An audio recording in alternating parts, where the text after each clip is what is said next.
Assalamualaikum warahmatullahi wabarakatuh. Di video kali ini saya akan menceritakan sebuah kisah misteri tentang pesugihan. Kisah ini diangkat dari seorang narasumber yang dimana nama dan tempat sudah kami samarkan agar menjaga dari hal yang tidak diinginkan di kemudian hari. Tapi sebelum masuk ke ceritanya, jangan lupa ambil posisi yang paling nyaman dan bunyikan tombol lonceng notifikasinya. Dan cerita pun dimulai. Perkenalkan, aku si Nyonya Besar. Keseharianku adalah menjadi ratu dalam rumah mewahku sendiri. Suamiku tentu saja si Tuan Besar, dengan perawakan tegap dan sepatu kulit yang sering ia pakai.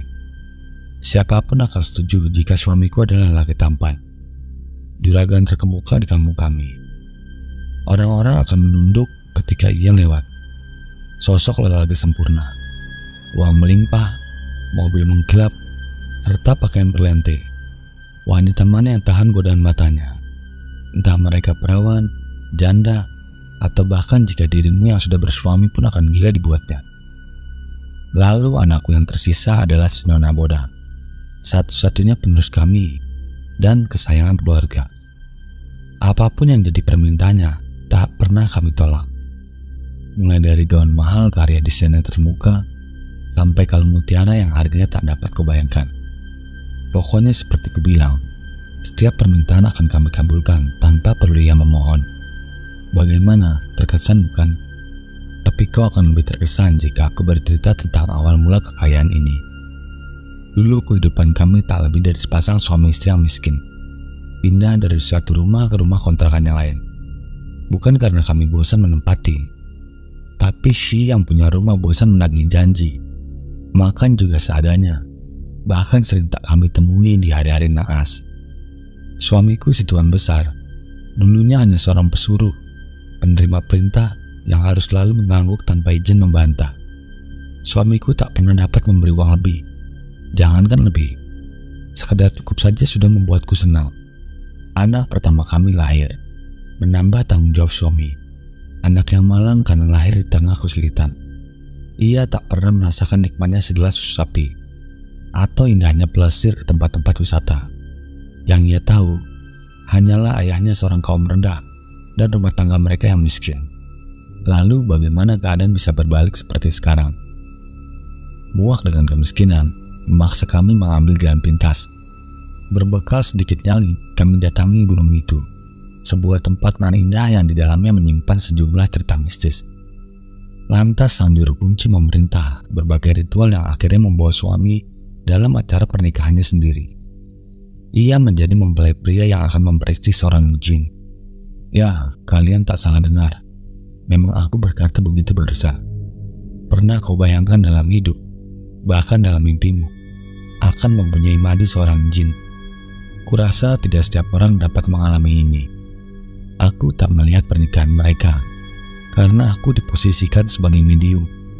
Jin merasuk ke dalam ragaku. Resepsi ijab kabul tak berjalan lama. Mungkin bangsa jin tak suka membuang waktu. Detik berikutnya aku tersadar. Dan detik selanjutnya, aku menjadi si Nyonya Besar. Singkat bukan? Pesugihan jin yang kami jalani adalah salah satu cara paling aman di antara pesugihan yang lain, karena tidak memerlukan tumbal nyawa.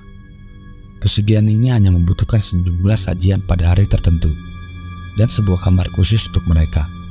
Entahlah, mungkin semacam kamar ritual kencan suami dan istri keduanya. Jin yang menurut suamiku cantik itu telah memberi segala yang kami inginkan selama ini. Bahkan keinginan yang awalnya kami pikir hanya impian belaka. Betapa tidak, sebuah rumah besar lengkap dengan segala macam perabot mewah, mobil mewah, dan termasuk penghormatan dari orang-orang. Suatu hari di saat orang lain dan mungkin juga kau tengah menikmati sarapan, suamiku malah membawa dirinya yang miskin datang ke Gunung Salak. Kau tahulah di mana letaknya. Ia menemui seorang juru kunci yang kemudian memerintahkan tirakat selama 40 hari 40 malam tanpa diperbolehkan membawa apapun kecuali lilin. Jangan katakan itu mudah, kau belum mencobanya. Setelah tirakat itu selesai, maka ia harus kembali lagi nanti sesuai tanggal yang ditentukan juru kunci. Ketika kembali ia harus membawa aku, istri sahnya.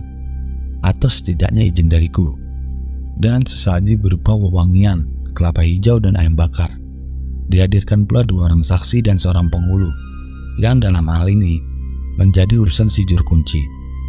Jin yang dipilih oleh juru kunci haruslah jin muslim, agar tidak menuntut nyawa sebagai tumbal. Di sini kredibilitas seorang juru kunci tampaknya akan diuji. Sayangnya, pilihan juru kunci salah kepada suamiku. Sayangnya juga, kesalahan itu baru kami ketahui setelah bertahun-tahun kemudian. Ternyata jin yang ia nikahi adalah jin kafir. Jin itu tidak akan bisa memberi harta secara instan, tapi melalui kemudahan usaha-usaha kita sendiri. Efeknya sangat besar dan cepat menumbuh kembangkan mereka. Saat tersadar, tahu-tahu kita sudah kaya raya. Namun sayangnya, anak sulung kami tak sempat menikmati karena sebuah kematian yang tragis merenggutnya. Di saat keadaan sudah lebih baik, di saat kami mampu memberinya tidak hanya segelas susu sapi, tapi berpuluh-puluh bahkan beribu gelas, ia malah pergi meninggal kami.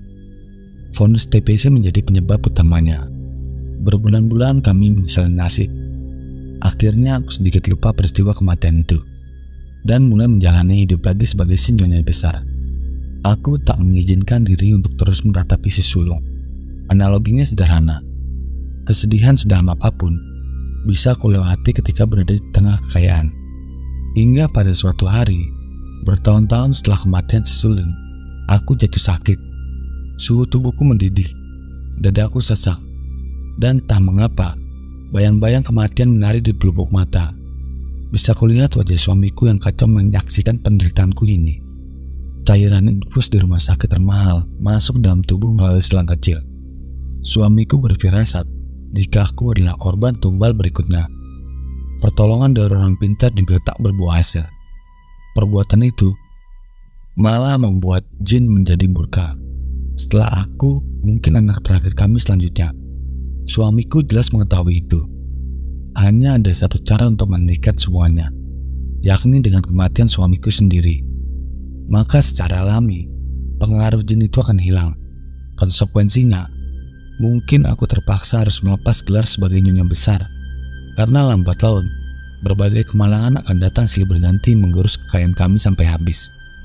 Dan suamiku telah mengambil keputusan bijak.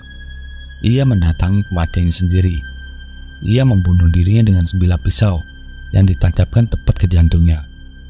Orang-orang mungkin akan berkata, ternyata kekayaan tidak mampu mencegah seorang untuk bunuh diri. Mereka hanya menerka tanpa tahu polemik rumah tangga kami sesungguhnya. Aku memang selamat, tapi seperti ku bilang sebelumnya, kemalangan datang bertubi-tubi. Usaha macet, karyawan korupsi, seseorang menipu, dan sejumlah nasib sial lainnya. Ya, setidaknya aku masih hidup dan beri kesempatan merawat sebuah hati hingga dewasa kelak. Aku syukuri saja walau kelak namaku bukan lagi si nyonya besar. Sekedar saran, sebaiknya hindari saja berbagai persekutuan dengan bangsa jin, karena mereka penuh tipu muslihat.